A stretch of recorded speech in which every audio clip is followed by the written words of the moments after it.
আমরা file save না file save এখন অটোমেটিক কিন্তু আসে পিএস দেখেন পিএস সেভ এটা দিয়ে এটা নাম দিয়ে এটা নাম দেবেন একটা ঠিক আছে এটা প্রজেক্ট PRO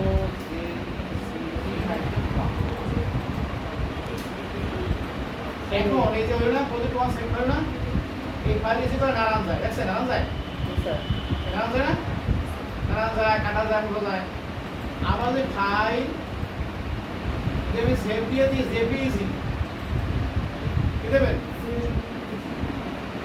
এবার যে আমার নাম দেন এটা প্রজেক্ট 1 ফাইল করে দেবেন এবার সেভ দেন এরপর ওকে দেন এই ফাইলটাকে আর কিছু করতে হবে আই পেন প্রজেক্ট 1 কে না এটা না জি স্যার আর না এটা আছে আর ঠিক আছে তো যখন স্যার প্রিন্ট করে সবাইকে স্যার ওইটাই প্রিন্ট করে দেয় যে এখন যে এপিসি করাই যাবে একটা করা যাবে একবার তো হবেও কোনটা খেয়াল করেন আমাদের 3R 4R 5R এগুলো আমাদের এপিসি করা দরকার নেই বা পাসপোর্ট স্ট্যাম্প করা দরকার নেই কিন্তু আসলে ওই যে এই জব এপিসি করতেই হবে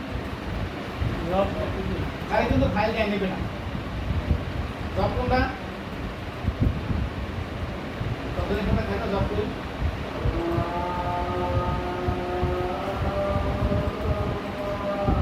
জব করে তো আমরা জব আছে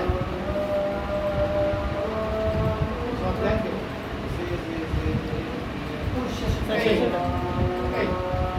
এইটা কিন্তু আর পিএইচডি করা যাবে না ফাইল সেভ অবশ্যই করতে হবে পিএইচডি না করলে চাকরিতে আদৌ যাবে না ওই জায়গায় নিতে পারবে না ফাইল যাবে না পিএইচডি করে ওই যে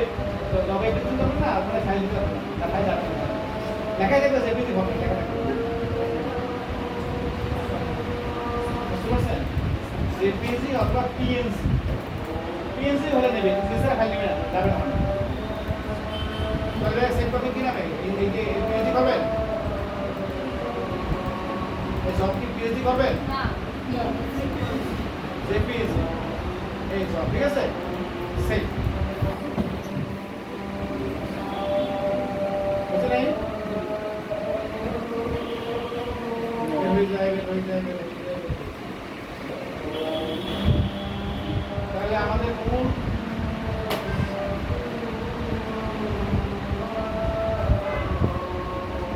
এটা হচ্ছে জেপিজি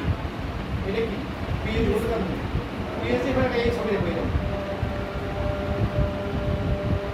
এই দুইটা সিলেকশন এই ছবিটা স্যার স্যার এই ছবিটাকে ওটা পিএইচডি এই ছবিটা প্রথম ছবি এখানে স্কেল এডিট করা যায় এই যে ছবিটা আছে সেম ছবিটা সেম কাজ না জি স্যার এইটা কি এটা উপরে এডি করতে কথা বলছেন তো জি স্যার এইটুকু পারলেও কিছু পরিবেশ করতে